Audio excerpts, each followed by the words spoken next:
Thank you very much.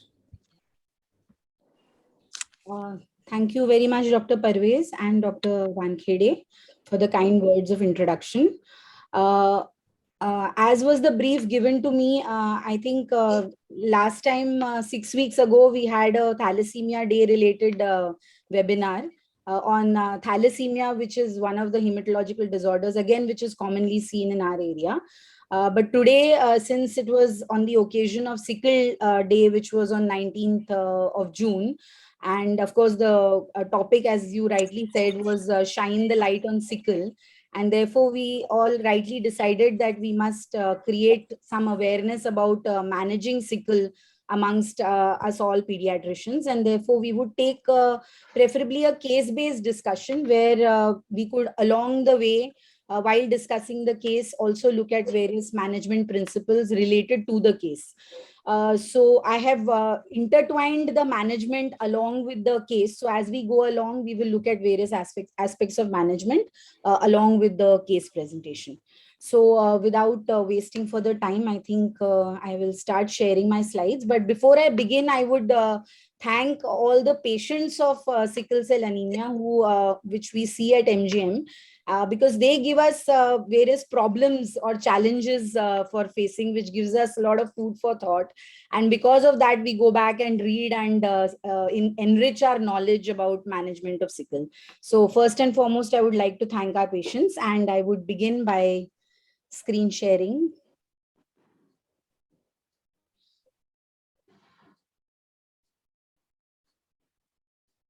Madam, should we discuss the case at case-wise or at the end of the session? Should we ask question at the end of session, or should we keep some slot for question answer at the end of session or in between? Maybe you can jot down and you can ask at the end only. That would be better. Yeah. Okay. I have saved my PPT, but it is not reflecting on the share screen. Okay. So it's, yeah, I'll just have a. It is there, ma'am.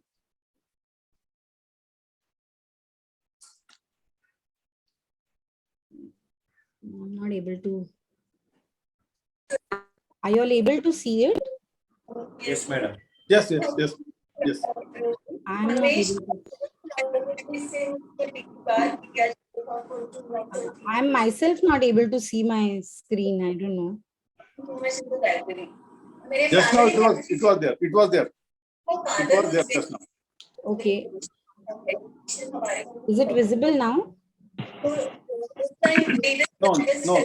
No, madam. Okay. No, madam.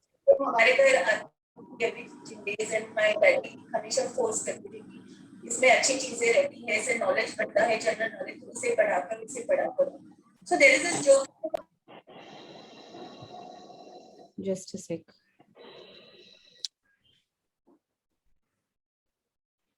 Dabarkar sir, welcome. त्यांना mute केलं तर background voice येत होतं म्हणून. Yes, right. It's visible. Yes, visible now. Yeah. Yeah. Just a sec. I'll just. I'm not able to. Yeah. Yes. Yeah. Okay, fine. So as we decided, I think I'll get done with the presentation, and maybe people can put the questions in the chat box, and then maybe we can discuss it at the end. Is that okay? Yeah. Yeah. So I'll begin with the case, which we saw a few months ago. This was a 14-year-old adolescent boy who was admitted at MGM Hospital in April 2022. And his complaints were basically abdominal pain, chest pain, and vomiting, which was present since 3 days. And there was mild icterus, which was noted by the mother. Now, this patient did not complain of any fever, joint pain, or swelling. There was no abdominal distension, no loose stools, no constipation. There was no history of breathlessness, hemoptysis, or cyanosis, and also no history of headache, altered sensorium, and seizures. Why we wanted to know all this history was because the mother told us that the child was a diagnosed case of sickle cell homozygous at the age of 3 years. Presently, the child was 14 years old. So before I go ahead with sharing more details about the case, I'll just pause here and we'll do a quick recap of the various terminologies that we use in sickle cell anemia or sickle cell disease, so that we are more familiar with the terms used when we go ahead with the case. So as we are all aware, again, this is a quick recap. I know all of you all are aware of what is sickle, but as we are all aware that there is a single base pair change which occurs at the sixth codon of beta globin chain, which results in substitution of valine instead of glutamine, again at the sixth position of the beta globin chain in the hemoglobin molecule. And as a result, there is an abnormal hemoglobin molecule which is produced, which is known as the hemoglobin S. Now, if this sickle mutation, that is the mutation which I just mentioned, if it is present on both the beta globin genes in a particular person, then that condition which he presents with is called as homozygous hemoglobin S, also termed as sickle cell anemia. So sickle cell anemia is the terminology used when a person is homozygous hemoglobin S, that is both the beta globin genes have a sickle mutation. As opposed to this, sickle cell disease is something like an umbrella terminology because it includes both patients with sickle cell anemia, that is homozygous HbS, as well as compound heterozygotes, that is those patients who have one gene which has a sickle mutation and the other gene which has a non-sickle mutation. So now this non-sickle mutation could be either a hemoglobin C or a hemoglobin D or even a beta thal mutation. So likewise, the patient will be either a hemoglobin SC disease, a hemoglobin SD disease, or a hemoglobin S beta thalassemia. So these terminologies, once they are clear, we don't synonymously use these terms. So sickle cell anemia is only when the patient is a homozygous HbS. You all are also well aware that we can diagnose patients with sickle by either just performing one sickling test where you add sodium metabisulfite as a reagent, and that causes precipitation or occurrence of sickling in the erythrocytes, which can be noted on the peripheral smear very beautifully. This can further be confirmed by doing an HPLC because we would like to see what is the percentage of hemoglobin S which is present on HPLC. Now, again, you all are well aware that a person who's a sickle cell anemia will have a hemoglobin S as the major hemoglobin fraction amongst all the hemoglobins. And usually they will have it to the tune of more than 50% of the total hemoglobin. Now, ordinarily, sickle cell anemia patients may have somewhere like 70% or even 80% or 90% of hemoglobin S in their HPLC report.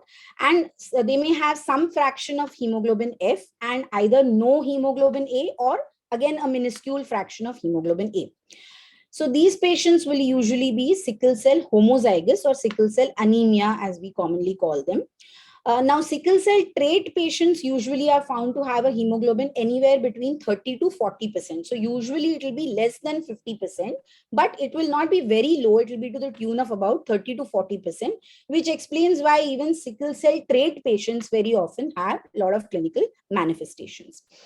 So with this little terminology and background in mind, I'll go ahead with our case. So this child, okay, so he, as I said, was diagnosed as sickle cell homozygous at 3 years of age, that is in 2011. And as you can see the report, which is there on the right side, his hemoglobin S was to the tune of 70.7%, whereas hemoglobin F was 23.2 and hemoglobin A was 2.6%. So he was a sickle cell homozygous diagnosed at 3 years of age. Now, typically, most of the sickles, even in your practice that you must be coming across, usually manifest at around 2 to 3 years of age when they present with the common syndrome, which is the hand-foot syndrome or dactylitis. So that is the typical age when they present. However, if we start using newborn screening at birth, HPLC for newborn screening at birth, we will be able to pick up these children early, much before they start having symptoms of dactylitis. So likewise, this patient also was diagnosed at 3 years of age because of, again, fever and dactylitis that he manifested with. And when we looked through his old papers, he had been following up at Vadia since the age of 3 years, since he was diagnosed. And also in the papers, it was mentioned that he had received special vaccines and he also was put on hydroxyurea since the age of about 4 to 5 years. Now, since this patient had come to us with abdominal pain, chest pain, and back pain, on examination, we found that the patient was afebrile. His heart rate, respiratory rate, blood pressure were all normal, and there was no respiratory distress. On checking the saturations, he was maintaining a saturation of 99% on room air. He had mild pallor and mild icterus and some tenderness in the upper abdomen. The liver was not palpable and the spleen was just palpable. On auscultation, the chest was clear. And since he had presented with pain and he was a known case of sickle, on the pain scale, his severity of pain was found to be approximately 5 to 6. On anthropometric evaluation, we found that he was significantly undernourished with a BMI of 13, which was below -3 standard deviation. So with this presentation in mind and with the examination findings, we considered a provisional diagnosis of moderate pain in view of the pain scale showing a level of around 5 to 6, possibly due to vaso-occlusive crisis, but we also considered ruling out acute chest syndrome in this patient. Now, why we thought of acute chest syndrome was basically because any child who comes with chest pain or back pain or abdominal pain who's a known sickle, of course, if he's also having associated fever or respiratory distress or low saturations, one must consider the possibility of acute chest syndrome. So presence of chest pain in any child with sickle, usually associated with fever, respiratory distress, or low saturations, must alert us to the fact that this could possibly be a acute chest syndrome. Though in our patient, we did not have fever as the patient's saturation was normal and there was no respiratory distress, but the only way to confirm the diagnosis or rule out the diagnosis is an X-ray chest. So if you find a new shadow or a new density or opacity coming up on the X-ray in a patient with a sickle, with the setup which I told you, one must consider the possibility of acute chest syndrome, because management-wise, we may have to do a little bit extra as opposed to just a patient who's having a vaso-occlusive crisis. So we went ahead and investigated this patient with the possibility of a vaso-occlusive crisis or a query acute chest syndrome in mind. On investigations, we found that the patient's hemoglobin was a decent 9.7 grams percent with a slightly low MCV of 77.1. I will highlight why I have highlighted the MCV and the MCH. So the MCV was around 77.1, MCH was also around 27.1. The counts were not elevated, so the possibility of infection was less likely. The platelets were 2 lakh per millimeter cube, and there was a slightly elevated bilirubin, indirect hyperbilirubinemia, secondary to some amount of hemolysis which must be occurring. However, the liver enzymes, the serum creatinine, and the electrolytes in this patient were normal. Thankfully, the chest X-ray which was done was also normal and was not showing any shadow or any opacity, and therefore we persisted with the diagnosis of a vaso-occlusive crisis causing moderate pain and treated the patient with IV fluids. That is, we gave him good hydration and injection tramadol since the patient's pain was in the moderate range. Of course, and in addition, he also received paracetamol. Now, with this treatment, the pain subsided in a couple of days. And when we again looked at what he was already on, we found that since he was already on hydroxyurea, but still getting repeated vaso-occlusive crisis, we decided to increase the dose of hydroxyurea from 20 to 25 mg per kg per day and explained adherence to the mother and to the child. And of course, folate supplementation was continued on discharge. Now, surprisingly, despite having given all the advice to the patient got readmitted 10 days later after discharge, again with severe limb pains, despite him being on hydroxyurea. And again, we had to treat the patient with IV hydration and tramadol. In this admission, we also advised this patient in view of the recurrent episodes that he was getting to get an HPLC done, because we wanted to have a look at what was the HbF percentage, and also advised a transcranial Doppler study, which again I will mention subsequently as to why this was advised. Simultaneously, we also looked through the bunch of papers which were available from Wadia Hospital, and we figured out that over a period of of 5 years prior to COVID, the details were available, and the patient seemed to be having multiple pain episodes involving the abdomen, shoulder, the chest, the back, which were almost about 1 to 2 in frequency per year. And every time the patient would land up at Vadia and would be given IV hydration, received analgesics, and sometimes even opioids during the session. Can somebody switch off the mute the person whose mic is on? Yeah, thank you. So every time the patient got admitted with these pain episodes at Vadia, he received the standard protocol with hydration, analgesics, and opioids during these admissions. And we also figured out that on 2 occasions, he had also received a PAT cell transfusion. On 2 occasions, he had been admitted with repeated infections. Once there was a retropharyngeal abscess and a parapharyngeal abscess. And the other time he was admitted with a submandibular abscess and was also worked up for tuberculosis, but was found to be negative. And on these occasions, he was treated with antibiotics. And once at the age of 8 years, there was a transcranial Doppler study done. So why I want to highlight this past history is because in any patient with sickle whom you are newly seeing, one must have a look at all the past papers to get a understanding of what has been the situation till date, till the patient comes to you for treatment. And as we can realize from the past history of this patient has had a very eventful past history of repeated admissions, repeated infections, repeated painful episodes, etc., despite being on medications. And that was something which was a little troublesome. So the final diagnosis on both the occasions when he got admitted to us was basically acute pain secondary to vaso-occlusive crisis, which we managed acutely. So as we all know that pain is like a most distressing feature in the life of any sickle, and it's a cardinal feature in the life of any sickle, and therefore I will halt with the case progression currently, and we'll go ahead to the first important management step in the management of a sickle cell anemia patient, and that is pain management. Because every clinician will encounter, those who are seeing sickle cell patients will encounter very often patients of sickle coming to them with painful episodes. So as I said, pain is a cardinal feature of sickle cell disease and a very distressing feature, definitely. These painful episodes, as you are all aware, are due to vaso-occlusive events, which are the hallmark of sickle cell disease. And these episodes can start as early as 6 months of age and keep recurring unpredictably over the lifetime, and also at various locations. So you may have pain in the abdomen, pain in the chest, pain in the limbs, pain in the back. So there would be multiple locations at which this pain could be perceived by the patient.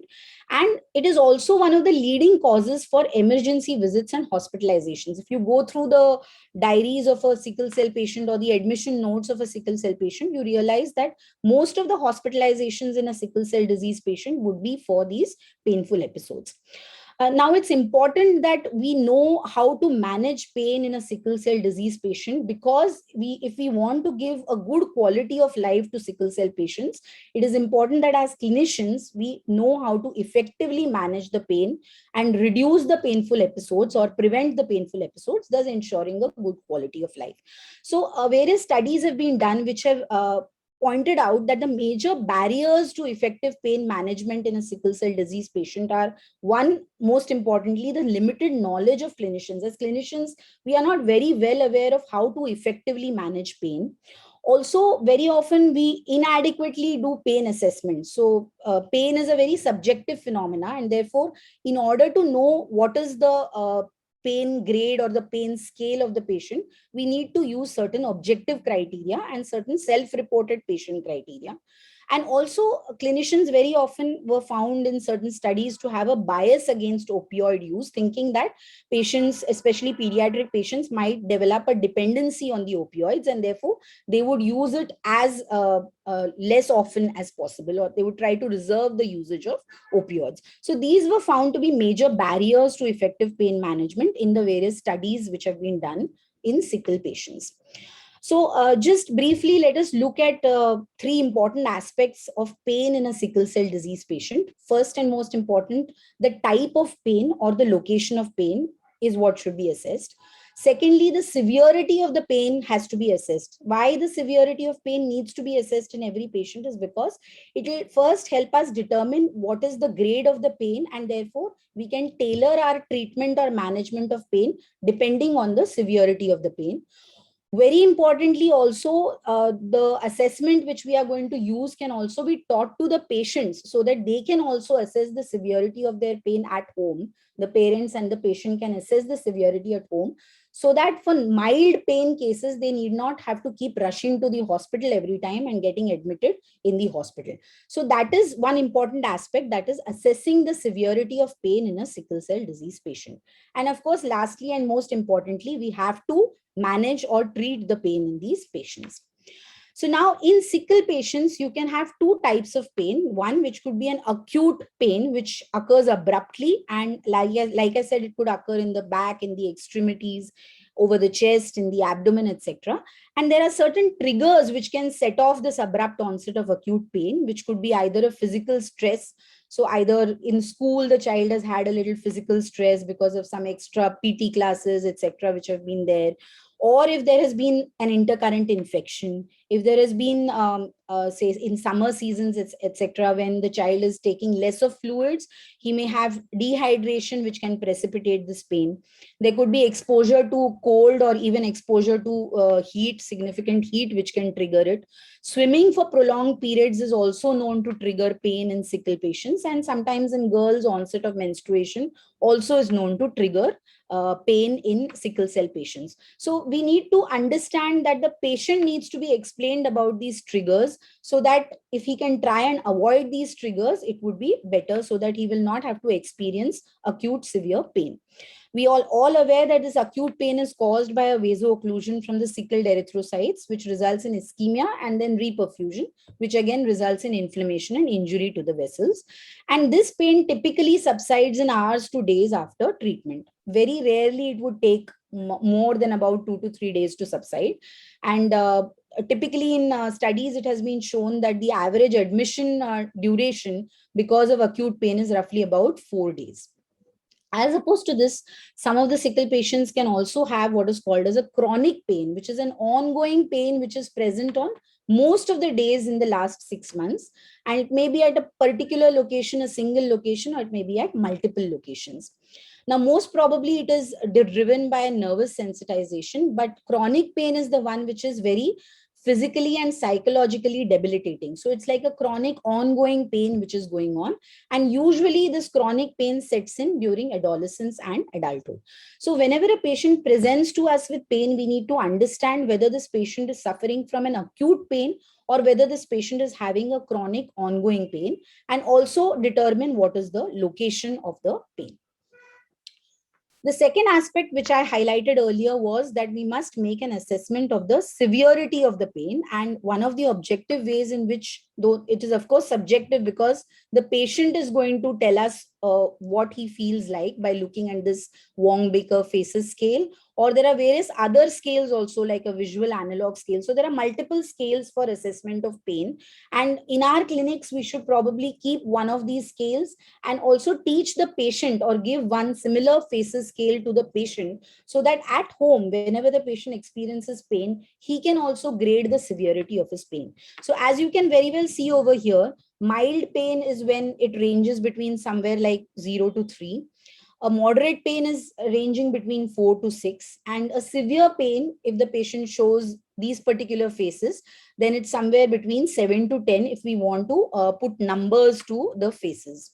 So this is a very important aspect of assessment, because depending on whether it is mild, moderate, or severe, we will tailor our therapy as to whether we should start off with opioids right at the start, or whether we can try, if it's a mild pain, we can try with non-opioid analgesics or NSAIDs. So this is a very important thing which all of us must have when we are dealing with a sickle cell patient, and also train the patient to assess his pain at home, so that if he has mild pain, probably the treatment, the non-pharmacological treatment as well as the pharmacological treatment can be started at the home setup itself. And if there is no improvement seen, then the patient can be brought to the hospital. Thirdly, the third aspect of pain, which again we must know about, is the management of pain. So it can start at home, like I said, in majority of cases, if it's a mild pain. And there are various methods or techniques of managing pain at the home level. So there could be relaxation techniques which could be taught to the patient. There are heating blankets similar to, so these are electric heating blankets which are there, which is similar to the hot water bags which we use, but the advantage of a blanket is that it is spread over a larger area, whereas a hot water bag sometimes becomes a little cumbersome to use. Then the mother can also be taught to massage the child. So massage techniques can be taught. And of course, the basic pain medications like a paracetamol or a ibuprofen can be administered to the patient at home itself if he is having a mild pain. Now, if that mild pain goes on to increase in severity, or at the start itself the patient has a moderate or a severe pain, he must directly come to the hospital. And the general principles of managing pain in a sickle cell patient at the hospital level are, of course, as I said, first and most important is assessing the pain, assessing the precipitating causes, and most importantly, not delaying treatment. So starting treatment within 30 minutes. So if we have an SOP for pain management ready with us in terms of sickle cell patients coming with pain, then we can immediately start treatment for the patient and thus not prolong his misery. So the basic principles of management are, of course, that one, we can start off with hydration with IV fluids. So with maintenance IV fluids, or with more than maintenance, that is up to about 1.5 times the maintenance, but we should never overhydrate or not give more than 1.5 times the maintenance. So hydration, of course, is a little controversial because it has not been found to significantly alter the duration of the pain or the frequency of the pain or the severity of the pain. Of course, it can be used when the patient has severe pain and is not able to take any oral fluids, or he's dehydrated because of some reason. Then of course you can start hydration with IV fluids. But of course it is always there in the protocol of pain management. Now, as I said, if the patient is having mild to moderate pain, we can start off using the non-opioid analgesics, that is NSAIDs like ibuprofen, or analgesics like paracetamol. And if pain does not improve, so again we require a monitoring for the pain. So frequently we need to keep checking whether the patient's pain is improving with our management. And if it is not improving or worsening, then we can follow it up with opioids. If a patient presents at the outset with severe pain, then IV drugs would be preferred. So we can start off with NSAIDs and opioids together, keep assessing the response at frequent intervals. And if severity of pain does not reduce, we can go ahead and use even IV morphine in places where it is permitted for use. Now, as the pain intensity decreases, we can start weaning the patient from the IV drugs. So again, the Wong-Baker Faces scale will help us to see whether the patient's pain is improving or not. And we can start weaning such a patient from IV drugs and continue oral opioids. And subsequently, we can continue it at discharge also. The patient can later continue analgesics or anti-inflammatory drugs at home for a few days, because there would be some amount of vascular inflammation which would be seen. Also, when we are discharging such patients, we should ensure that the patient is on hydroxyurea, because as of now, it is the only effective drug which will help us reduce the frequency of painful episodes in a sickle patient. Now, this is something which I have sourced from a recent IAP practicing pearls of sickle cell anemia, which was recently released, I think. And this gives a very nice table about the various drugs which we can use and the various cautions or comments regarding the various drugs. So it is important to know that we can start off with paracetamol and ibuprofen and go over to tramadol. And if still not responsive, then we can even use morphine. And sometimes in rare cases, you may even have to go up to ketamine. Now with tramadol, we have to remember, or even with morphine, we have to remember that these patients might end up with constipation, and therefore we need to use laxatives liberally when we are giving tramadol and morphine to patients. Now, why I have highlighted codeine in red over here is that even though this table mentions about codeine, which can be used for pain management in sickle, but literature review or studies have shown that many of the sickle cell disease patients are having a polymorphism for the enzyme which converts codeine into morphine. And therefore, these patients, sickle cell patients, typically are found to have low levels of the enzyme which convert codeine to morphine, and therefore codeine is not found to be as effective in patients as probably a morphine directly. So therefore, though codeine is mentioned in the list of patients, we usually end up using tramadol for these patients if patients are not responding to paracetamol and ibuprofen. So you all can definitely refer to this IAP Practicing Pearls, which gives the doses as well as the various cautions that need to be exercised. So basically, I have highlighted about assessment of pain in the context of this patient, that we must make an assessment of whether it is an acute or chronic pain. We must make an assessment of the severity of pain, whether it's mild, moderate, or severe, and then accordingly tailor our therapy. Like for mild cases, the treatment can be continued at home itself. For cases not improving and going over to moderate pain, these patients may come to the hospital and get treated with IV hydration, with IV analgesics, or IV tramadol and morphine if the patient's pain is very severe.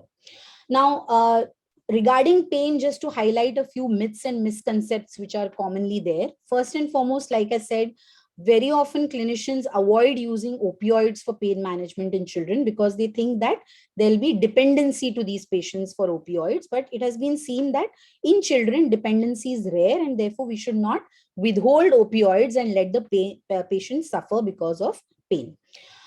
Secondly is the role of blood transfusion. Will blood transfusion improve the pain or reduce the pain in these patients? So again, studies have shown that typically blood transfusion is not required when patients present with painful episodes because it does not help to reduce the intensity or the duration of pain. And they should only be reserved when there is a falling hemoglobin in a patient. So if along with a vaso-occlusive crisis, there is also severe hemolysis which is occurring. In such cases, we may have to end up giving blood transfusion. Or if there is a hemodynamic or compromise or a respiratory compromise, only in those situations, blood transfusion will help in reducing the pain. Otherwise, as a rule or as a protocol, blood transfusion is not in the SOPs of pain management. Hydration, I already highlighted that it may not help reduce the pain, but somehow we tend to start patients on hydration. But it can be definitely used when the patient is not able to drink because of severe pain, or if the patient is obviously dehydrated on admission. Also, there are certain studies about whether steroids can be used for pain relief, and there has been no role for steroids in the management of sickle cell disease pain, and therefore it is not in the SOP or in the protocol. So we come back to our patient after a break about pain management. And as I mentioned to you all before, the patient had a significant past history or an eventful past history with repeated episodes of vaso-occlusive crisis and infections, etc. And also had undergone a transcranial Doppler at 8 years of age when in 2016. In the context of this patient who came to us with back-to-back 2 episodes of vaso-occlusive crisis, the problem which we were facing or we were thinking about was as to why the patient was having repeated episodes of vaso-occlusive crisis and pain despite being on hydroxyurea therapy since almost 10 years. So that was the thought which was there in our minds. And on this issue, I would like to just again pause and discuss a little bit about hydroxyurea and the role of hydroxyurea in the management of sickle cell anemia. So as of today, hydroxyurea forms a very, very important part. Almost, I might say it is a mainstay of treatment in the management of sickle cell anemia patients. And we'll just go over the basics of hydroxyurea to see why it is so. Now, as you are all aware that the sickle cell manifestations typically start appearing in the first few years of life. As I mentioned, typically most of the patients which we see are 2 to 3 years old. And this is because as HbF starts reducing, the HbS starts to predominate. And these sickle RBCs are continuously causing injury due to hypoxic events and reperfusion events because of the sickling. So the ischemia reperfusion causes a lot of injury to the vascular injury, as well as a lot of tissue injury. And therefore, the only therapies which will help in sickle patients are those which will induce or increase the HbF level, thereby suppressing the HbS level. So they will provide a direct protection against the HbS polymerization, which leads to sickling of the RBCs. So therefore, HbF induction therapies which will induce HbF are going to be potentially lifesavers for these patients. And it has been found that these HbF inducers help in preventing both acute complications as well as chronic lung injury in sickle cell patients. Now, one of these drugs, which is an HbF inducer, which is, of course, hydroxyurea, it was initially started off as being used as an anti-cancer drug. But in the mid-80s, there were certain studies which were done, proof of principle studies, which showed that hydroxyurea can potentially induce HbF. And after these proof of principle studies, a major trial was done in adults who were sickle cell anemia patients. And it was found in these trials that it was efficacious as well as it was safe. And therefore, in 1998, FDA approved hydroxyurea for use in adults of sickle cell anemia. Following which this drug was also tried in pediatric patients. So there was a baby hug trial, hydroxyurea trial, which was performed from 2003 to 2009, which was a pediatric trial in patients who were between 9 to 18 months of age. And it was found to have significant benefits in pediatric patients also. And therefore, now the recommendation in sickle cell disease patients who are pediatric patients, the recommendation is that these infants with sickle cell anemia, regardless of the clinical severity, have to be started on hydroxyurea beginning at 9 months of age. So if we have diagnosed a patient before 9 months of age, maybe through newborn screening, or maybe early onset pain or dactylitis has occurred, and which has led us to diagnosing these patients. So as early as 9 months of age, we have to start hydroxyurea in all sickle cell patients, irrespective of the clinical severity. Even if this patient has not experienced a single vaso-occlusive episode, he should be started on hydroxyurea therapy. And why this is so is because, as I said, in the baby hug trial, it was found that hydroxyurea significantly reduces the frequency of acute chest syndrome, significantly reduces blood transfusion requirement, hospitalizations, and also improves survival in these patients. And also by 50%, vaso-occlusive crises are also significantly reduced. So with this background in mind, we must ensure that all our patients who get diagnosed at whatever time they get diagnosed after 9 months of age, we must include hydroxyurea in the prescription of these patients. Going ahead, in context of hydroxyurea, why it is such a mainstay of therapy or such an important aspect of therapy in patients with sickle cell is because it has multiple mechanisms of action. And the most important mechanism, as I said, is that it induces fetal hemoglobin or increases the levels of fetal hemoglobin. Another important mechanism of action is that it inhibits an enzyme called as ribonucleotide reductase, which is responsible for conversion of ribonucleotide to deoxyribonucleotide. And thus, this is the enzyme which is responsible for causing marrow cytotoxicity. It lowers the neutrophil and the reticulocyte counts. The inhibition of this enzyme lowers the neutrophil and the reticulocyte counts. And it also causes, hydroxyurea causes decreased adhesiveness of the circulating neutrophils and reticulocytes. So they will not cause vascular endothelial injury thereby. Another important mechanism of action of hydroxyurea is that it improves the erythrocyte hydration. And we often realize this on the lab investigations, that it also results in macrocytosis. So as I had mentioned to you all earlier, the MCV of patients who are on hydroxyurea usually tends to start going towards the macrocytic side. So typically early on the sickle cell patients, if we see, the MCVs are going to be in the range of about 70 to 75, in that range. Patients who are on hydroxyurea, there is an increase in the cell volume of these patients, and they start going towards macrocytosis, and this causes reduced intracellular sickling. Another important mechanism of action is that hydroxyurea contains N2O2, so there is a lot of nitric oxide released from hydroxyurea, which is a local vasodilator, and it improves the vascular response in patients. So it acts at the level of the vessel also, it acts at the level of the cells also, reducing the adhesiveness of these cells, and it's also a fetal hemoglobin inducer. So it has multiple mechanisms of action, and thereby it is very, very effective in reducing the complications in a patient with sickle cell anemia.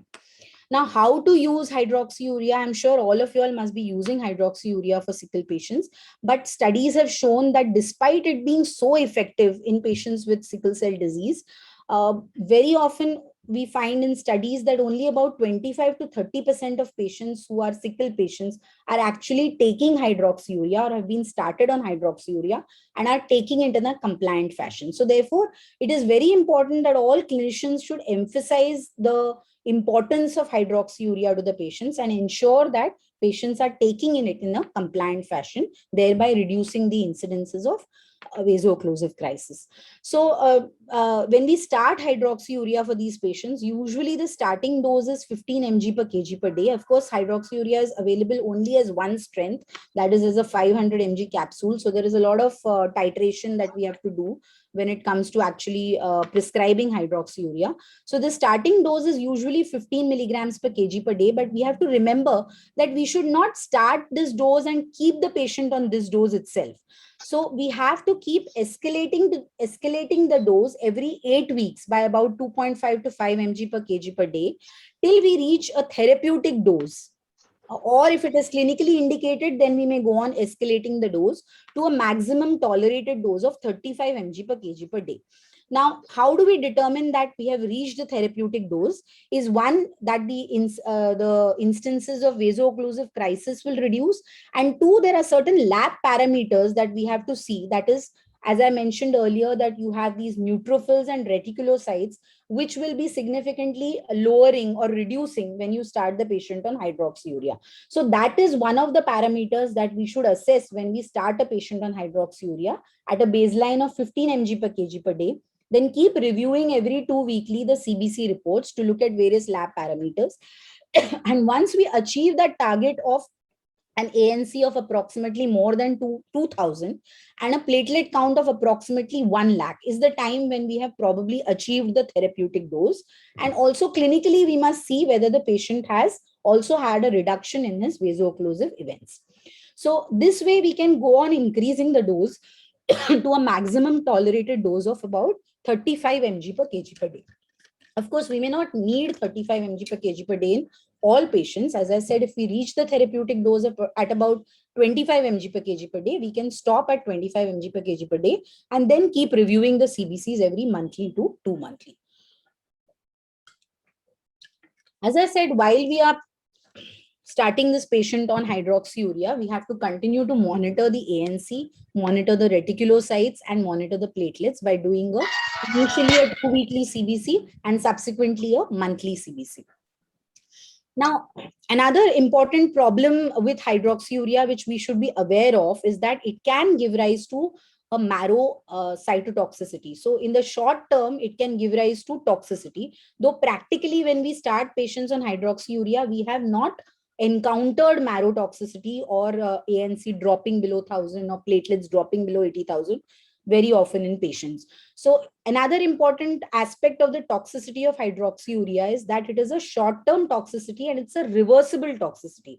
That is, the moment you realize that the ANC is going below 1,000 or the platelets are going below 80,000, if we discontinue the hydroxyurea or if we reduce the dose of hydroxyurea, there'll be a reversal of the counts.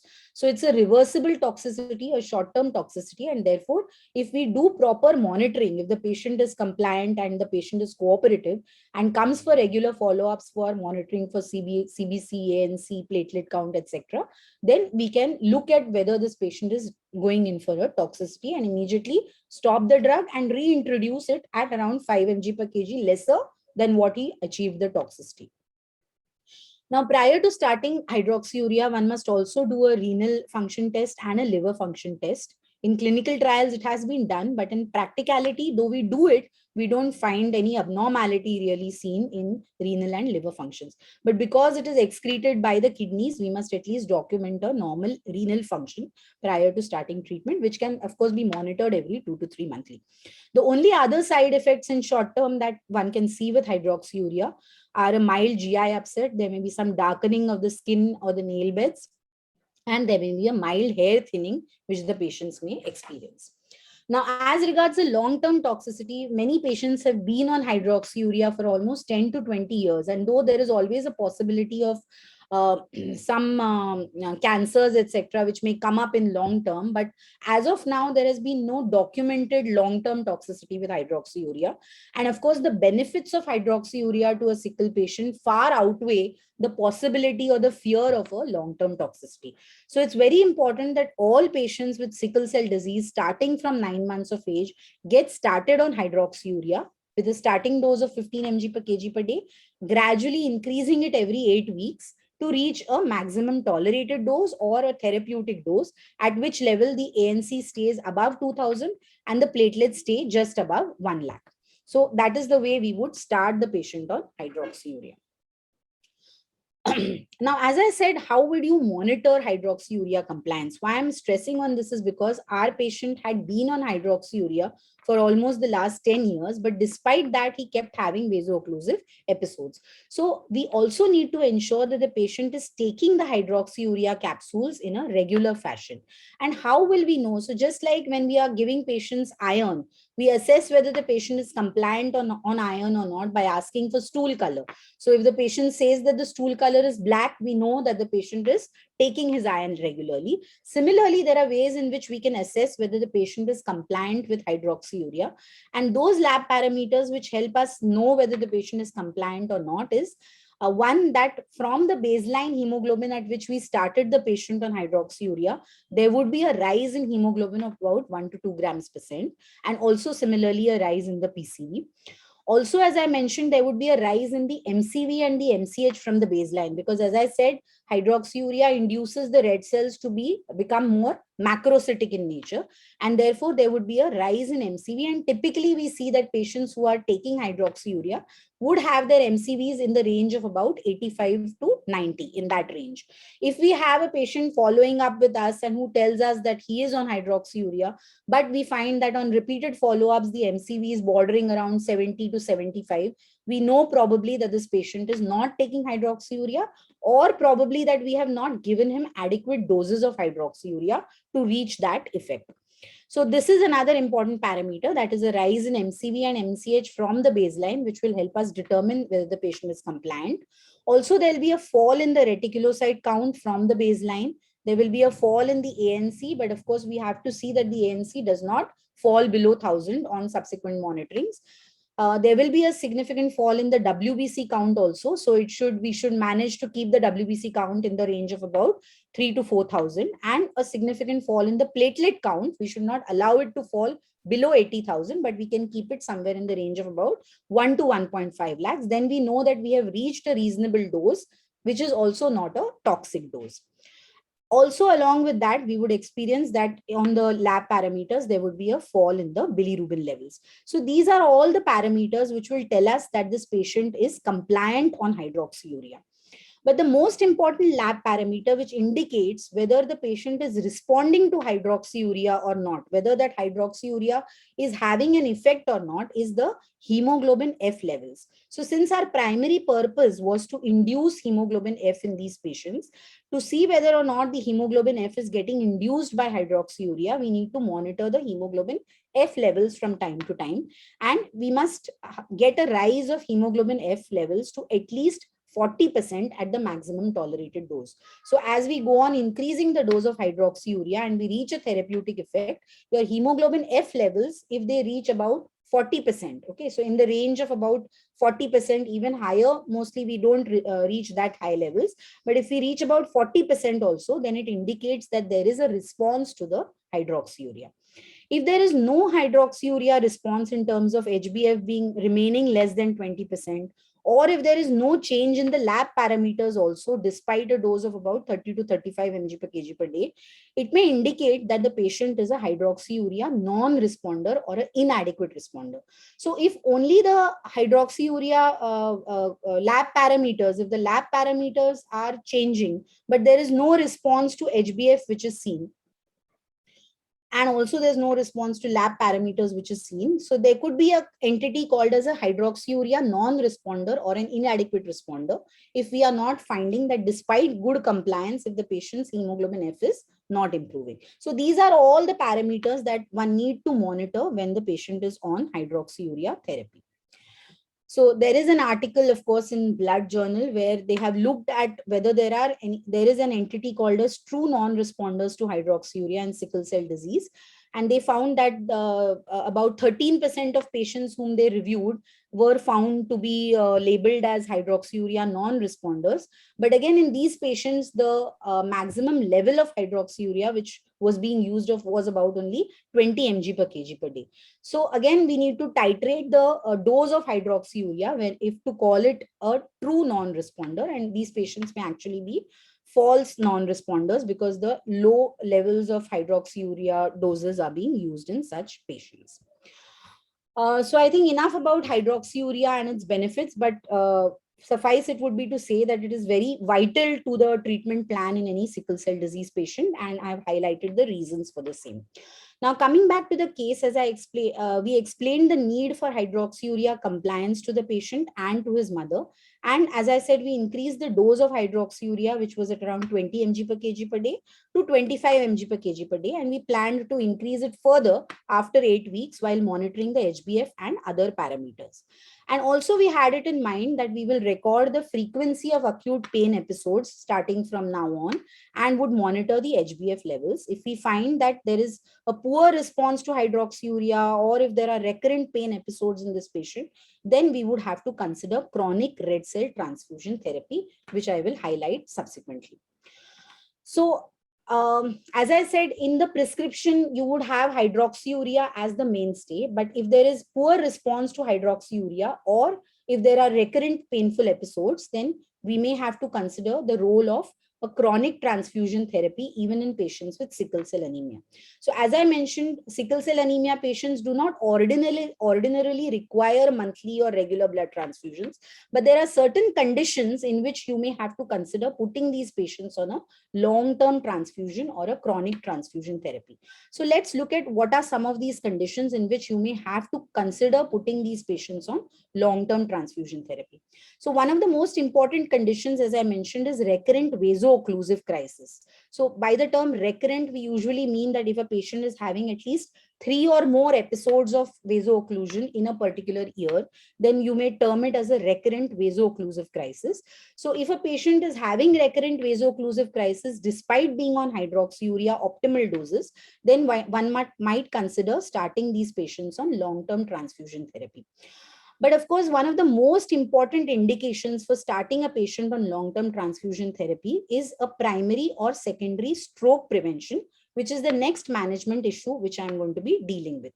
Other indications are, of course, if the patient is having a recurrent acute chest syndrome, so similar to vaso-occlusive crisis, if the patient is also known to have pulmonary hypertension, or if there is any other organ failure, like say a kidney failure or something which is occurring. So if there's a progressive organ failure, then these are all the indications in which you might have to consider long-term transfusion therapy in sickle cell anemia patients.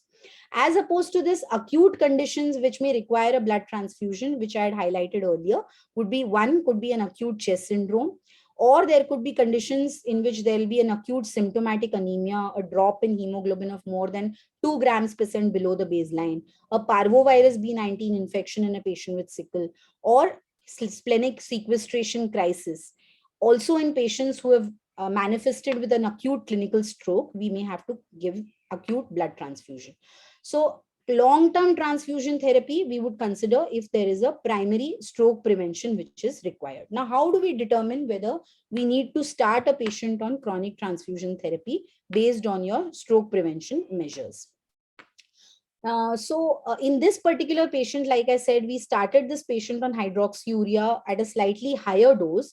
And we found that despite being on almost 6 to 8 weeks of hydroxyurea, the patient's hemoglobin F continued to be low. So the hemoglobin F was still approximately less than 20%. So our aim was to achieve a hemoglobin level, F level of almost approximately about 30 to 40%. But in spite of about 6 to 8 weeks of therapy, the hemoglobin F level in this patient continued to be about 20% and slightly below 20%.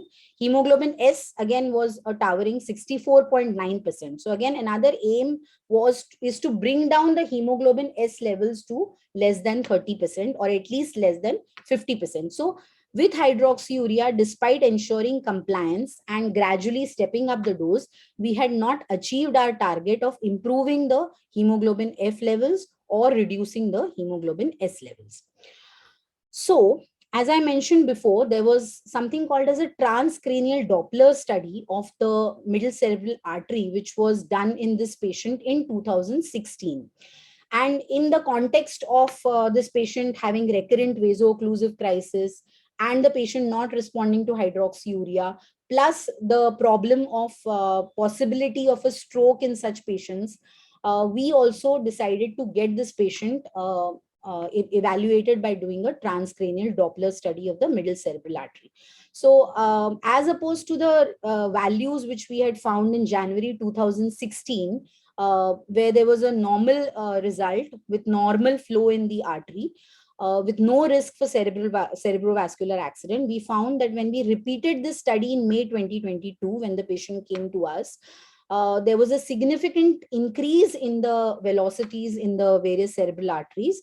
That is primarily the middle cerebral artery, and the report was an abnormal report with the patient being at risk for a cerebrovascular accident. So as I said, with this report and with the background of the patient not improving with hydroxyurea and having recurrent vaso-occlusive episodes, we decided that we might have to consider putting this patient on a chronic transfusion therapy. So let me just quickly highlight the various neurological complications, because they would be those complications which would cause significant morbidity in these patients. And we have also encountered sometimes patients dying because of neurological complications in a sickle cell anemia patient.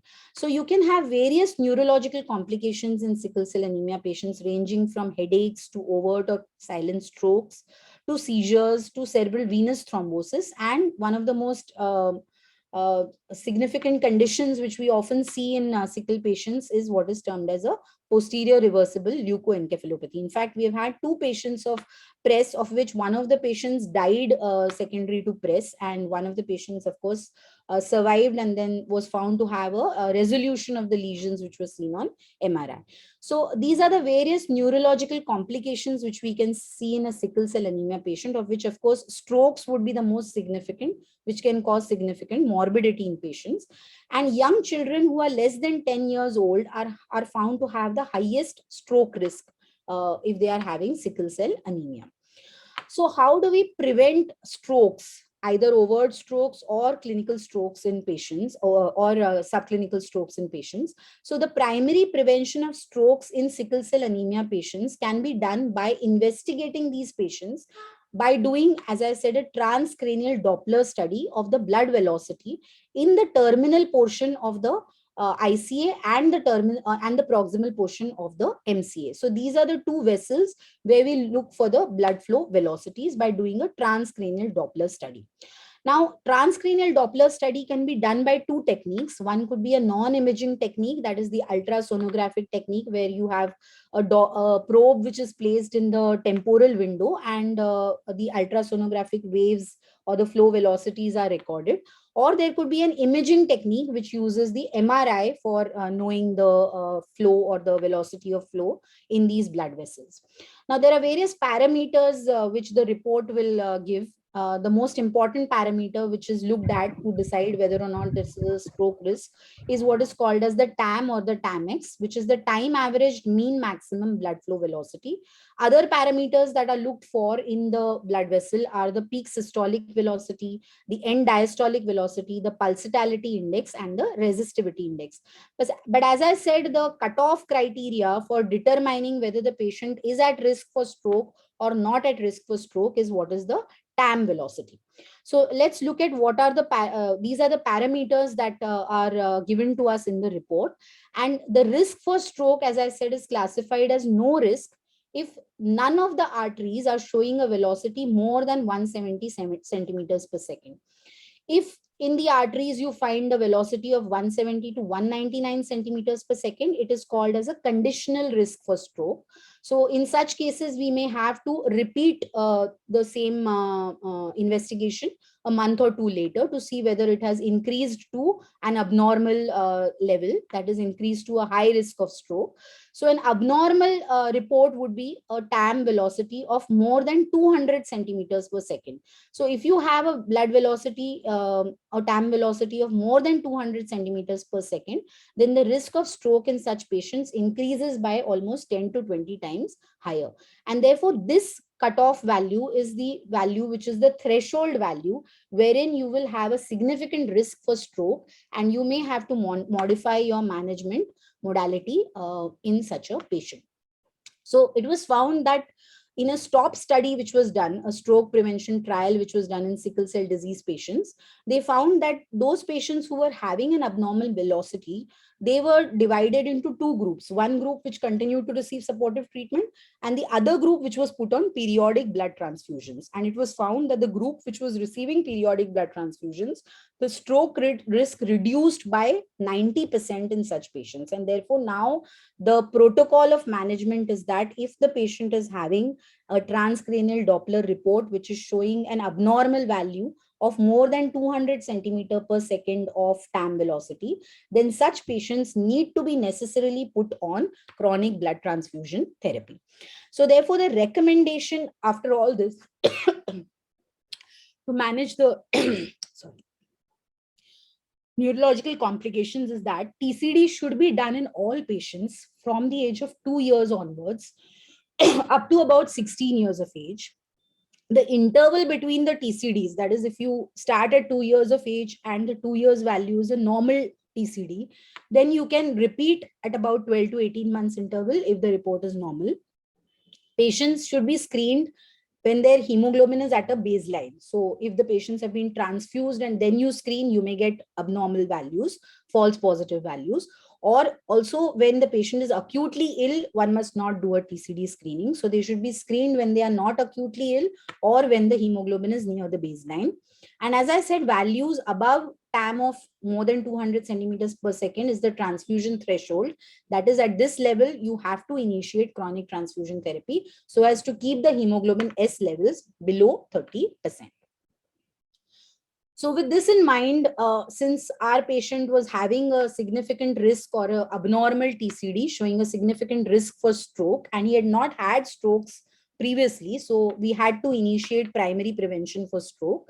And thus we decided that we need to start this patient on chronic blood transfusion. So for the last 2 months, the patient has been coming to our hospital to receive blood transfusion. And we have found that with having started monthly transfusions, we have been able to manage to reduce the hemoglobin S because of this transfusion from 64.9% to 39%. And of course, we are planning to step up the hydroxyurea also likewise. So chronic transfusion therapy is a must in patients who are having a potential TCD, which is showing a abnormal TCD with a risk for stroke. Another important point one has to note when you are transfusing patients with sickle cell disease is that one must never over transfuse sickle cell disease patients. So the goal of transfusion in a sickle cell disease patient should be to keep the maximum hemoglobin of about 10 grams percent and not more than 10 grams percent, because it has been found that over transfusion can cause significant hyperviscosity syndrome, and that will predispose to reduced oxygen delivery to tissues like the brain. And as a result, the patient may have complications in the form of either a seizure or a hypertension precipitating a press, etc. And therefore, like in thalassemics, our target is that our hemoglobin should be more than 12 to 12.5 grams percent when we transfuse. In sickle, we have to remember that our goal of transfusion is to keep the hemoglobin at around 10 gram percent and not more than 10 grams percent. So this is a very important aspect one needs to keep in mind. Also, there is a controversy about whether or not you should give a diuretic when you are giving transfusion therapy. So sometimes your diuretics given prior to giving transfusion may cause a little dehydration in these patients, which can also promote vasoocclusion or sickling in these patients. So you may have to also probably use a little lower dose of diuretics and not use diuretics freely when you are giving transfusions in patients with sickle cell disease. So to summarize, we have looked at pain, the types of pain, the assessment of pain, and the treatment of pain in this particular case. We have looked at why hydroxyurea is the mainstay of treatment in any patient with sickle cell disease. And we have also looked at role of transcranial Doppler study in primary stroke prevention, and also to decide about need for chronic transfusion therapy. So in the last few slides, I will just summarize. And if you are encountering a patient who's a newly diagnosed sickle cell disease patient, who's less than 5 years of age, ideally, if we start initiating newborn screening and start picking up these patients in the newborn period itself, we can start off hydroxyurea at a much earlier age. But at any point of time, when you diagnose a patient with sickle cell disease, what are the things one must keep in mind, or what are the things one must do? So first and foremost, when you diagnose sickle cell anemia or sickle cell disease in a patient, one must do a parent HPLC profile to distinguish homozygous sickle from a compound heterozygous sickle, so that it is beneficial for genetic counseling for the future offspring. Start these patients on oral penicillin if they are below 5 years of age at the dose of around 125 milligrams BD daily to prevent infections. As we are all aware, there's an increased propensity to infections because of functional asplenia in patients with sickle. Also, one must complete the vaccination schedule, including additional vaccines, especially pneumococcal vaccines, also hip vaccines, which of course now gets given as part of the national immunization schedule, but specifically pneumococcal and hip vaccines must be given.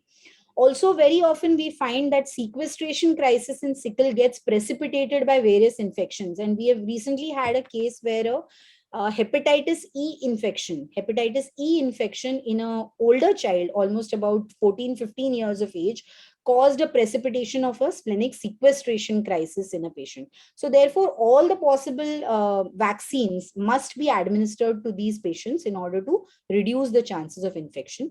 Start these patients on hydroxyurea from 9 months of age onwards, as I said, at a baseline of 15 mg per kg per day starting dose with a gradual escalation, simultaneously monitoring the CBC, LFT, and RFT. Folate supplementation is a must because there is an increased turnover of the erythrocytes which is happening. Also, explain to the patient the steps to prevent and treat vasoocclusive episodes. As I said, give them a pain scale, tell them the triggers which can cause vasoocclusive episodes or pain, and give them the basic pain management strategies, non-pharmacological as well as the basic pharmacological strategies, which they can start off at home. And if pain persists despite that, then they can visit the hospital for hospitalization. Explain the danger signs to these patients, especially signs like stroke, signs like acute chest syndrome. All these danger signs need to be explained to the patients thoroughly so that they can seek early medical help. And as I said, TCD monitoring has to be started annually from 2 years of age onwards till about 16 years of age. Also, simultaneously, if the patient is on hydroxyurea, one must intermittently document hemoglobin F levels to see whether we are reaching a target of about 40% of hemoglobin F, so that we can determine whether or not the patient is responding to hydroxyurea or not. Also look at the other lab parameters, namely the CBC parameters, to see whether the patient is compliant on hydroxyurea. Also, ask the patient to maintain a diary of the pain episodes so that he can chalk down whether he's having an acute pain or a chronic pain. And we would also be able to assess whether the patient is having more than 3 episodes of pain in a particular year. So a diary of pain episodes is important. And lastly, and most importantly, though I have not touched on all these things because in reference to our case, these complications were not there in our patient, but we must screen these patients for other organ involvement or other complications annually. Especially a renal screening has to be done. So we know of multiple problems in terms of the kidney that a patient with sickle can have. starting from a simple hyposthenuria, that is checking the urine specific gravity is important. Also, these patients may end up having a proteinuria, and therefore a basic urine routine microscopy for looking at the specific gravity, for looking at the protein creat ratio, or at least the urine albumin, must be done annually in these patients. Also important is that sometimes if we have not monitored the renal parameters and the patient ends up with a hypertension, that hypertension can possibly be the cause of causing a press, that is a neurological complication in these patients. So again, annual or probably at every time the patient visits, a BP monitoring is also a must in these patients. So renal complications must be monitored for. Then there is something called as a sickle retinopathy, which can develop in these patients. So therefore, an annual eye examination is also important. Some of these patients may also develop leg ulcers, which may have to be treated. Chronic pain could be because of avascular necrosis of the femur or the humerus. Then we must also monitor the spleen size in these patients, so that in case there is a sequestration crisis and a sudden increase in the size of the spleen, we would be able to know that prior to this happening, that the spleen size was about 2 centimeters or 3 centimeters, and the patient has come to us with a sudden increase in the size of the spleen, which will indicate that the patient has gone into a sequestration crisis. And of course, the patient's nutritional status and growth and puberty also needs to be monitored, because this patient is also a chronic disease patient. So I think with this, I will stop here and stop the screen share so that we can take any questions. Thank you, madam. We have 2 questions in the chat box. First was, kindly explain pain scaling, asked by Dr. Virendra. Okay. So I think madam has already covered pain scaling. Yeah, so we have various pain scales which are there. So one of the scales which I demonstrated was this Wong-Baker pain scale, where the patient tells us his pain severity looking at the faces which are there. So as you saw that if it was mild pain or no pain, the patient appeared to be, means the patient will point out that I am in this situation, or I am in this situation where I'm having so much pain that it's almost making me cry. So that would be the severest pain. So basically, it's a subjective assessment of pain or a self-assessment of pain by the patient himself. So as I said, having a pain scale handy when a patient with sickle comes to us with a painful episode helps us, one, determine what is the severity of pain, so that we can start off the management of pain accordingly. So if we know the patient has come to us in severe pain, then we will not waste time just giving the initial non-opioid analgesics. We may have to straight away start off with an opioid analgesic in such patients. So that it helps us to determine. And also, as I said, you teach the patient how to assess at home also, so that every patient with mild pain need not come to the hospital and get hospitalized or admitted for the same. So initial measures can be done by the patient at home itself. Okay. Second question is, can we give iron supplements to a sickle trait patient with anemia? Yeah, so sickle trait patients can very often have a coexistent iron deficiency anemia. So if we find that the hemoglobin is much lesser in sickle trait patients, we will have to work up for iron studies. And if there is a coexistent iron deficiency anemia, we will have to administer iron for these patients. Okay, madam. Next is, how do we give dose to a very small child, say less than 1 year child, of hydroxyurea? How do we manage? It's a capsule, I guess. Yeah. So that is a practical problem. And I feel somewhere the pharmaceutical industry should also, with the high numbers of sickle cell anemia patients that we have in our country, I don't know why hydroxyurea people only make one capsule of 500 milligram, and whether they can't have other sort of formulations of lower doses or not. So basically, in terms of hydroxyurea, switch off one audio of your device. You are with 2 devices, just close one device का audio बंद करो, एक device. किसका sir? Who's sir? Unmute करो अभी. नहीं, unmute. So there is no dual audio right now. Okay, continue, ma'am. Continue. Yeah. Yeah, so I was on hydroxyurea. So basically, again, hydroxyurea, we have to use techniques like asking the patient to open the capsule and use that powder and use half the powder and dissolve it in water, etc. So we have to do all these techniques. And moreover, when we are doing this dose calculation, very often we end up doing a weekly dose calculation.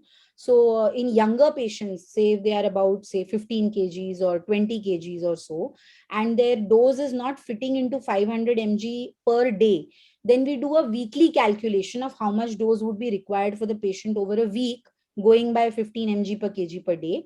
And then we ask the patient to take the drug, say, alternate day. So he may be required to take the drug about 3 times a week or 4 times a week. So this is some manipulation which we have to do, because the only strength in which hydroxyurea is available is 500 mg. So if we can take the capsule, which generally patients 4 or 5 years older than 4 or 5 years usually end up taking hydroxyurea capsule. But if they are not able to take it, then we ask them to use the powder in a dissolved form. I don't know if sachets are available or not, but I think sometime in the past sachets used to be available, but I'm not very sure. No, madam, it is only 500 milligram It's a capsule. 500 mg capsule, yeah. Yes. Maybe the companies which make hydroxyurea can be possibly told by pediatricians that they need to have more formulations and strengths. Madam, I want to ask you just basic question. In our busy OPD, when patient presents without any symptom, just pallor, should we go for to investigate for sickle cell trait rather? In other words, I want to ask, what are the hematological clues to detect the sickle cells? This is our trait. Especially, see, since all of us are practicing in Raigad district, and I think because Raigad district is a tribal belt and there is a Yes. significant percentage of Madam, sorry sicklers to- and thals who are there in this district. Madam, I think, would like to add something to Vankhadi's question. yes, sir. Just same question. Nowadays, I am seeing a lot of Adivasi patients who are really pale in one of the projects. Okay, and they are malnourished and iron deficiency anemia is the most common cause. But as Dr. Pramod Vankhade asked, which patient should be screened for sickle cell anemia or say refractory anemia in such patients? They are malnourished. Hemoglobin says 6-7%. Iron deficiency is the most common cause. So how we should proceed for such patients? So I think ideally, if we really want to achieve the target of 0 thals or 0 sickles, then the ideal thing would be that everyone should have a screening done. So if we know our status, then that would be the best thing for prevention of sickle and thal. So ideally, a basic CBC has to be done in any patient at least once. Now, if as regards HPLC, if we want to screen for sickle with HPLC, it would be if there is a presence of anemia in such a patient and dietary history is not conducive to iron deficiency anemia. We can do an iron studies also, as well as go for an HPLC also in such patients to rule out sickle trait. Means I feel it is mandatory if we want to rule out in any child with pallor, considering the area where we practice, we must at least rule out sickle trait and thal trait in such patients. So a basic CBC, and if the CBC is showing parameters which are fitting into a non-iron deficiency condition, like Dabadkar sir said, the commonest is, of course, 50% of cases are going to be iron deficiency anemia. But if it is not iron fitting into an iron deficiency anemia pattern of CBC, looking at the MCV and the RDW, etc., then we must go ahead with an HPLC for screening. To what extent do you Or at least do a sickling test, if not an HPLC. Should we include screening, neonatal screening, this sickle cell test? Yes, of course. Should we include in neonatal screening? Yes, it should be included. Is my opinion. It should be. Otherwise, she can join with this same Laka which Dr. Prashant was doing. Both can be there, no problem. Gangulia sir, mute karo. Gangulia sir, please mute. on different screen. He's attending 2 programs. Anyhow, madam, I would like to ask one thing.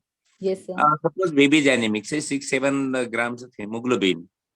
I cannot do liquid chromatography at present. can I give iron and just watch for 1 or 2 months? In a baby who's 6 to 7 months old. As 6 to 7 grams of And hemoglobin. hemoglobin. So 6 to 7 grams is severe anemia by definition. Yes. I think in any patient with severe anemia, a basic workup is mandatory. Like even if you want to give iron, document that it is iron deficiency anemia and then you start iron. So Okay. any child who's less than 7 grams percent is a severe anemia by definition. So any severe anemia, we should not just treat with iron like that. We should document it. We know that most often it's the cause is going to be iron deficiency anemia. But once we have started the patient on iron, then we have missed the bus of diagnosing iron deficiency anemia. So I think just a basic serum iron and a TIBC at least is mandatory in such patients.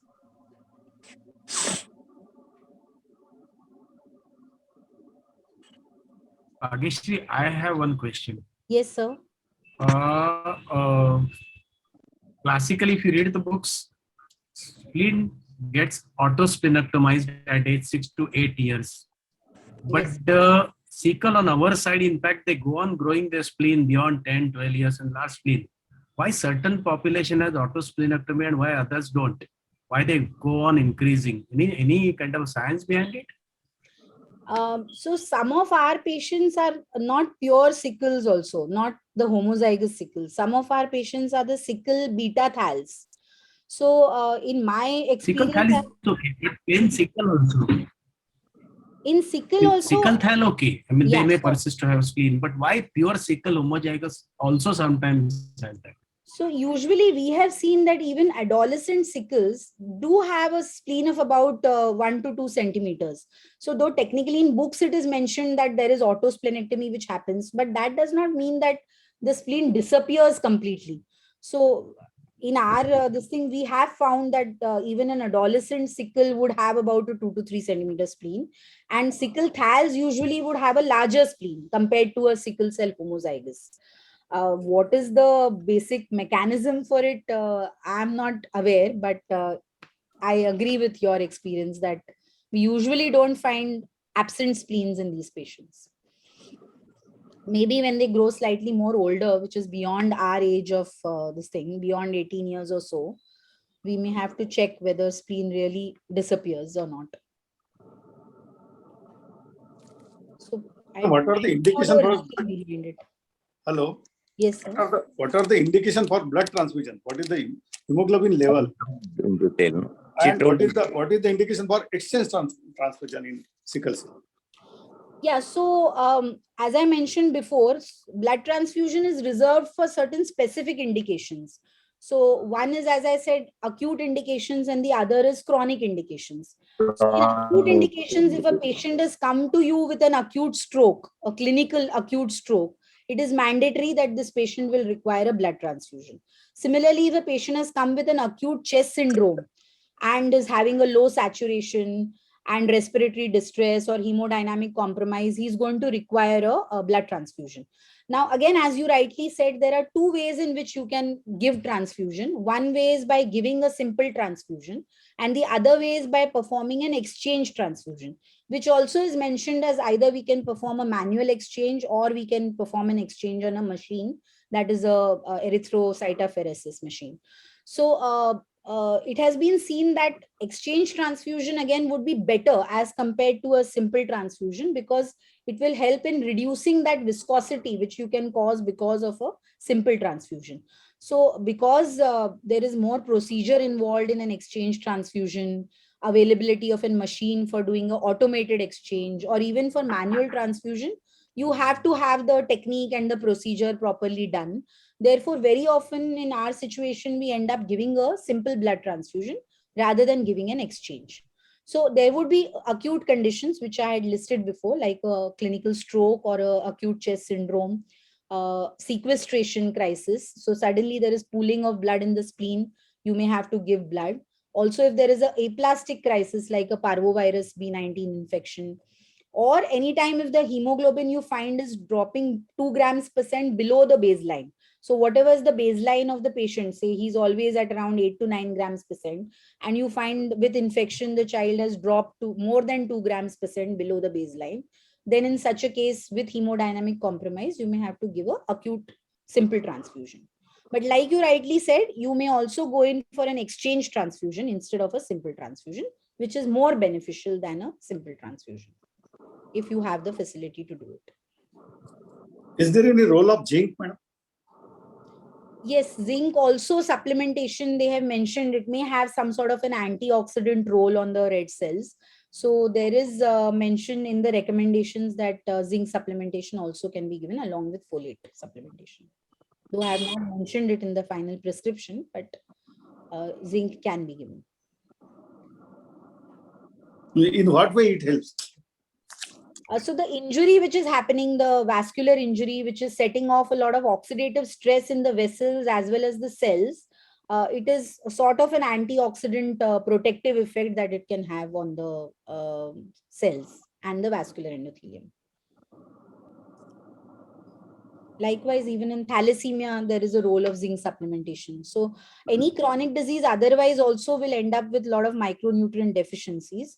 So if we actually see, there might be significant zinc deficiency also in these patients. So it would benefit. Madam, you mentioned somewhere, just you were talking. Do you Yes, think that there are a lot of sickle cell diseases in Raigad district? yes, sir.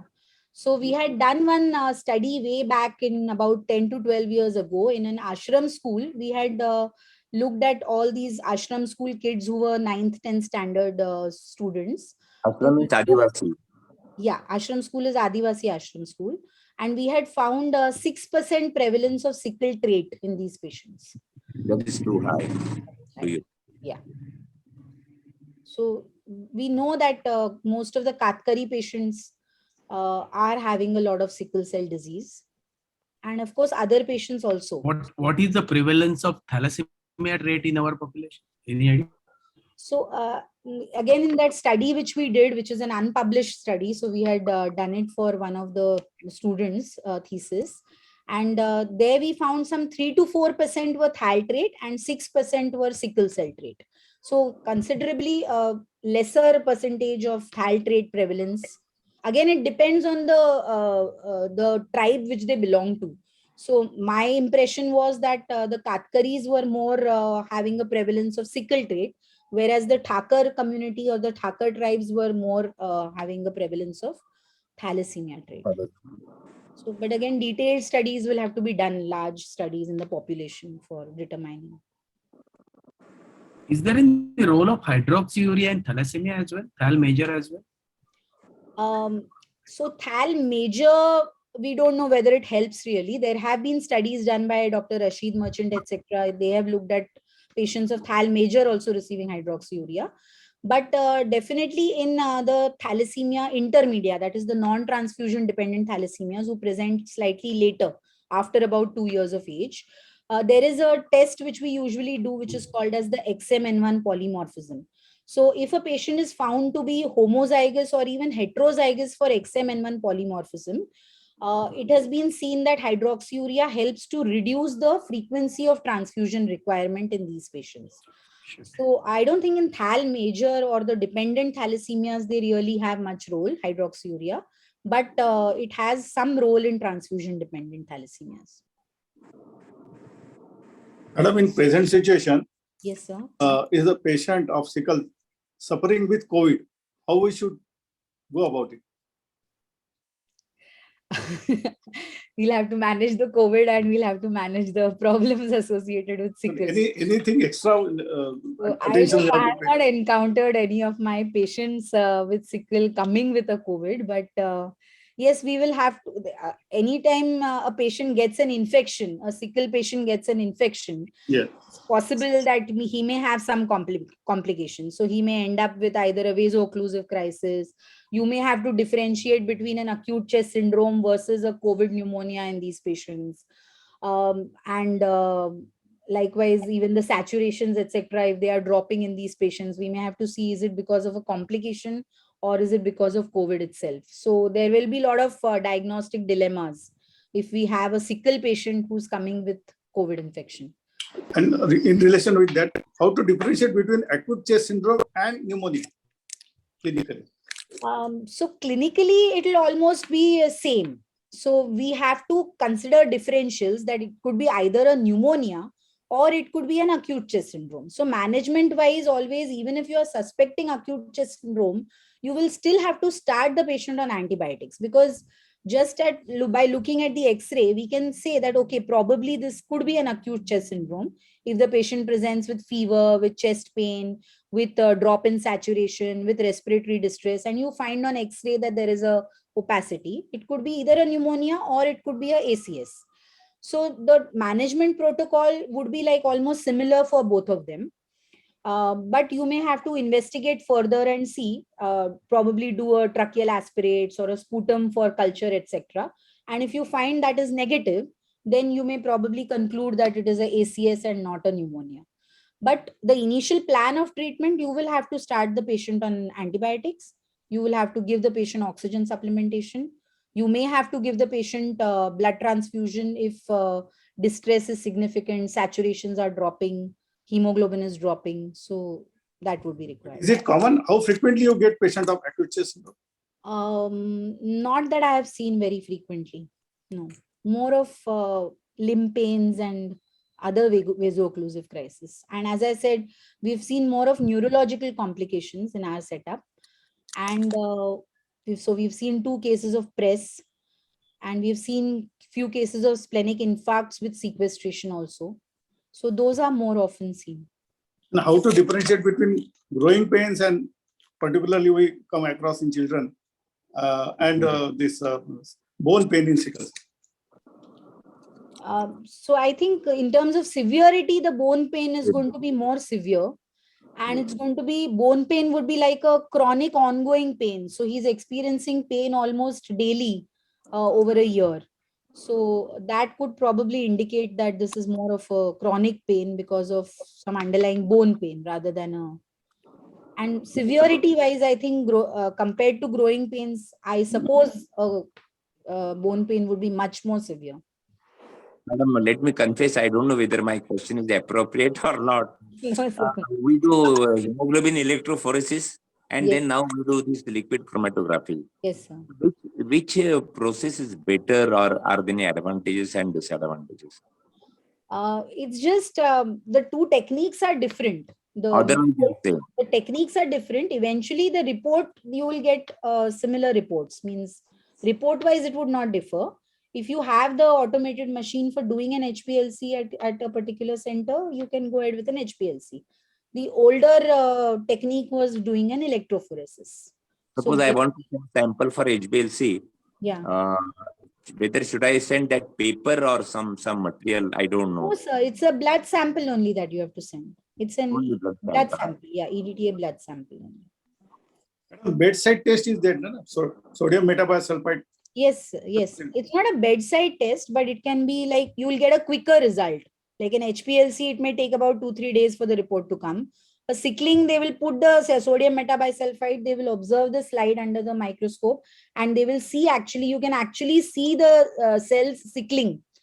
Like there'll be a movement of those cells, and it's a very beautiful thing to see under the microscope, the cells actually undergoing sickling. So from the red cells, which are circular in shape, they will start becoming sickle shaped. So that is a test which you can, in the laboratory, it can be performed, and you will get a quick report if early sickling is present.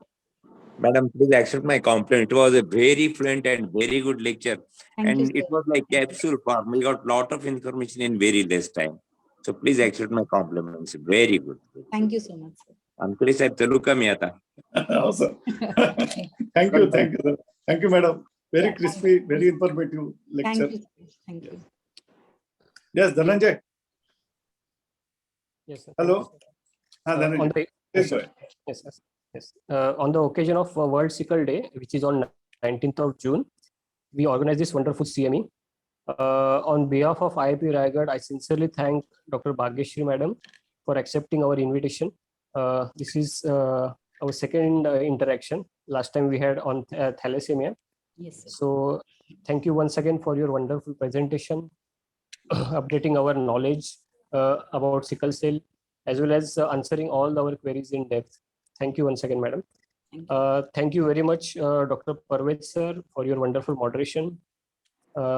I sincerely thank Dr. Hemant Gangulia sir, IIP President, Dr. Wankhede sir, IIP Raigad President, Dr. Dabhadkar sir, Dr. Sasane sir, Dr. Mahesh Mohite sir, Dr. Bhandarkar sir, Dr. Vishal Raut sir.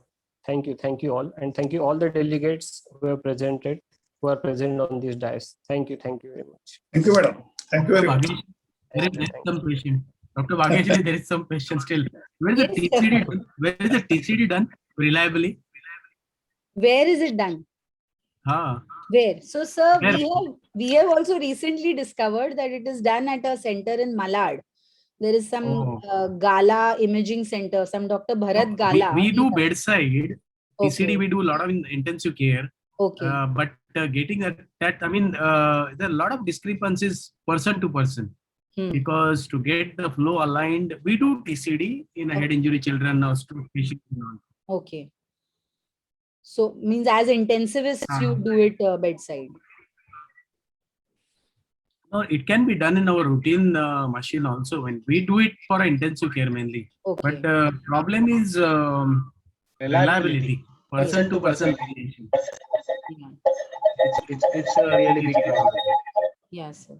So I didn't know whether, So I think, especially to get a follow-up number. yeah, I think most of the radiologists can actually start doing it and become experts on it. Like, I think even in Vadia, because in this particular patient also, one of the TCD reports had been done at Vadia itself. Like we had a paper which said it was done at Vadia itself. And then another was done at this Gala center in Malad.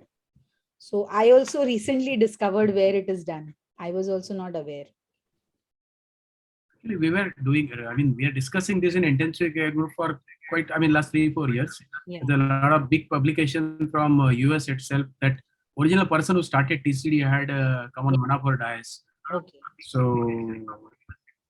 there are a lot of utility. Obviously, in US still the biggest utility is monitoring the sickle cell only. Yeah. But I think you covered that part extremely well. I must say that it was wonderful. Thank you, sir. Thank you very much to IIP Raigad for giving me an opportunity to brush up my sickle cell anemia also, because if we have to present a webinar, then we go more in detail rather than just doing whatever we are doing as a day-to-day management. So I also got much more information studying while presenting this webinar. So thank you. Actually, Actually, you took a standalone lecture on hydroxyurea, I believe. Wonderful information. It was a lecture in itself. Wonderful presentation. Absolute wonderful. So many, I mean, we are just empirically giving us 15 milligrams, stopping there. I mean, titration, monitoring with MCV, MCHC, and hemoglobin HbF monitoring. I mean, amazing. It was too good. Very good. Yeah. We Actually, are having it is such a wonderful drug, and it is not a very expensive drug also. But I didn't know. It's a cheap drug, but we need to start using it. Only problem government is a capsule agencies form. also they are I mean, providing. somebody has to really come up with a smaller 125 milligram and all those things. I think senior something pediatricians very like you all should influence the pharmaceutical companies to make a sort of गव्हर्नमेंटला sir 500 मिलीग्रामची tablet capsule देतात. आता ते पेशंटच्या डिस्क्रिप्शनवर ते ठेवतात की how you take. Yeah.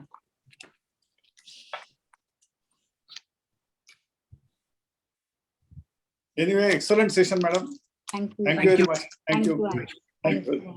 Thank you. Glad you all enjoyed. Good night, everyone. Yeah. Good night. Thank you.